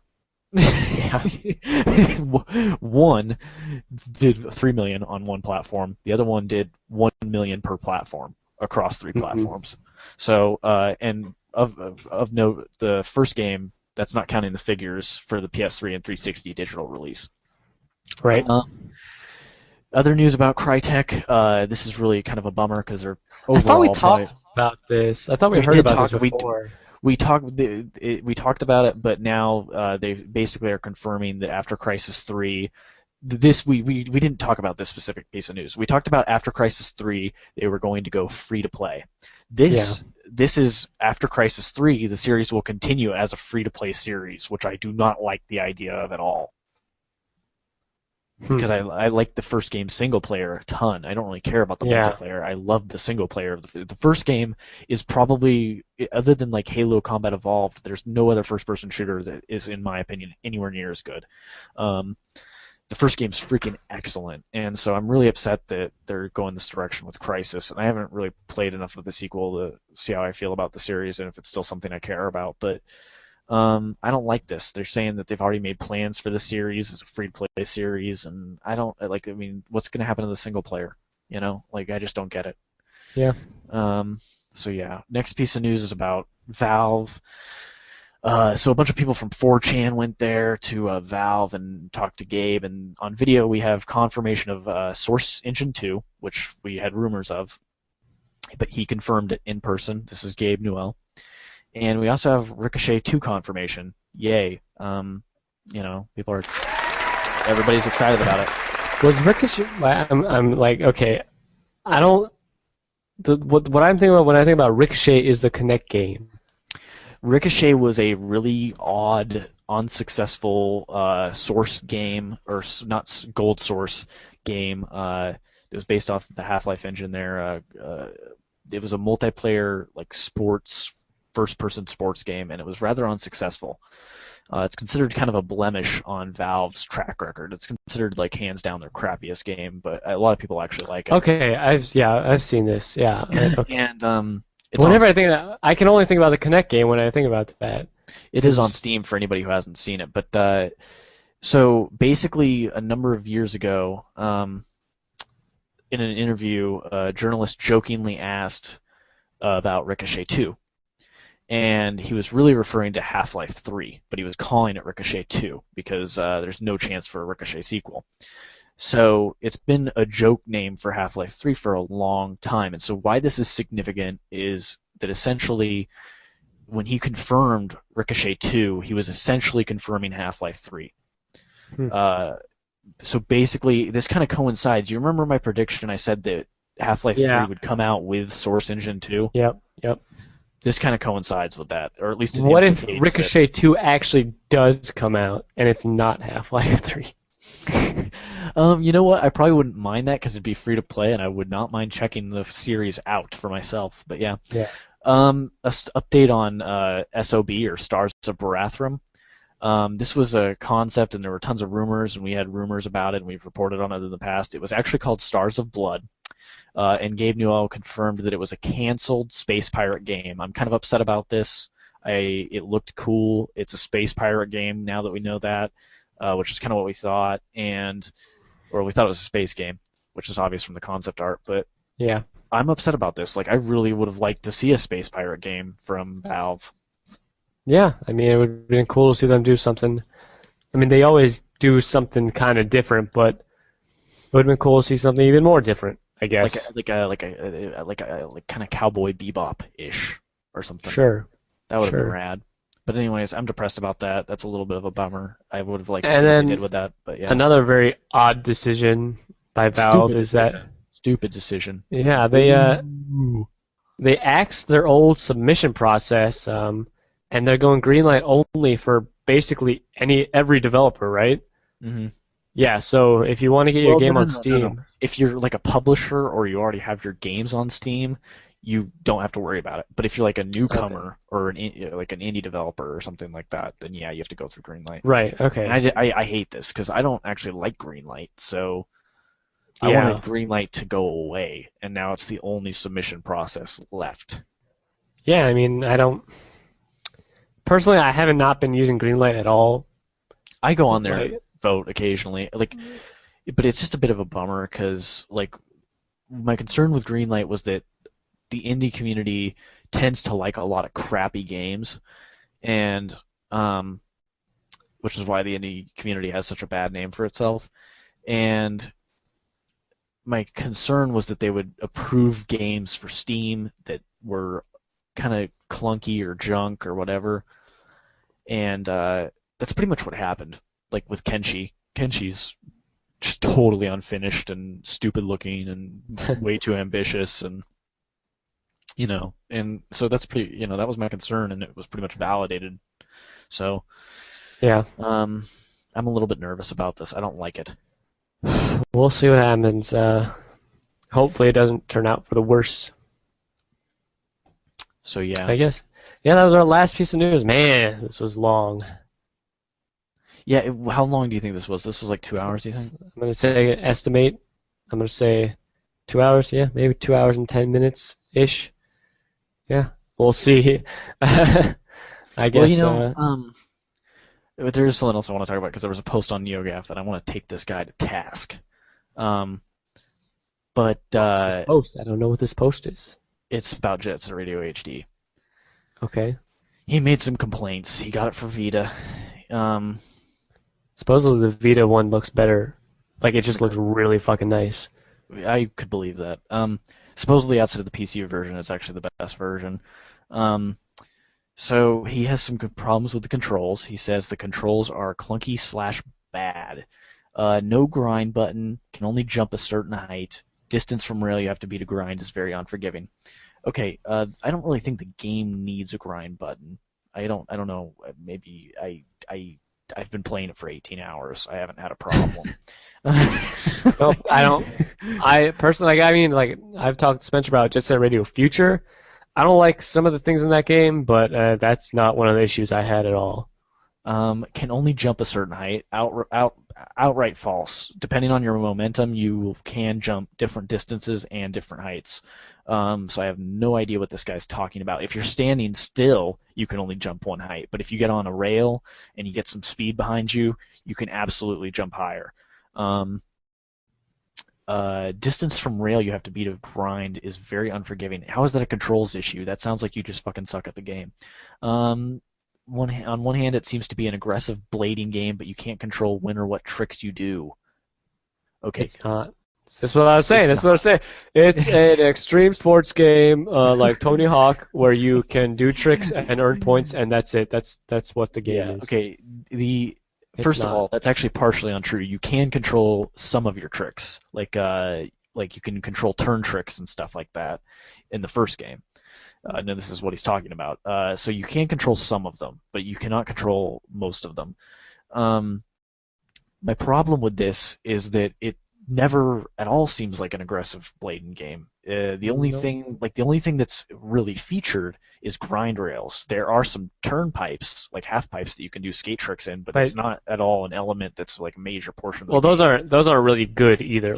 Like they don't really have the feel of like turn pipes or whatever half pipes. I think you're talking about. Yeah, it's half pipes, right? Yeah. And so I mean, it's like it's not really a core focus. As I've told Naveed, in Jet Set Radio, grind rails take the place of platforms. So like in a Mario game or like Rayman 2 or whatever, when you jump from a platform to another platform, that's what's happening with the grind rails. That's all they are. Like they only serve, the only purpose those serve is to get you to other places in the level, because there's some platforms like where you have to jump platform to platform to platform, but most of the time what you're doing is you're jumping from grind rail to grind rail to grind rail to get certain places. Poor level design. I completely disagree with this. I don't. What the hell is he talking? I got to one level where I started on some train tracks. I had no idea where to go. I kept skating down onto the end of one of the tracks, but it said exit, so I avoided that. The other end didn't seem to lead. Okay. There's a map. There's a map. You don't even like. Yeah, come on. There's a freaking map, and also. I mean, I don't like the way the map is handled in those games, but sure, there's a freaking map there. Yeah, I mean, to get you started at the very least, it serves the purpose fine. There aren't many lines to continue a trick/line going. What? Okay, Basically going everything.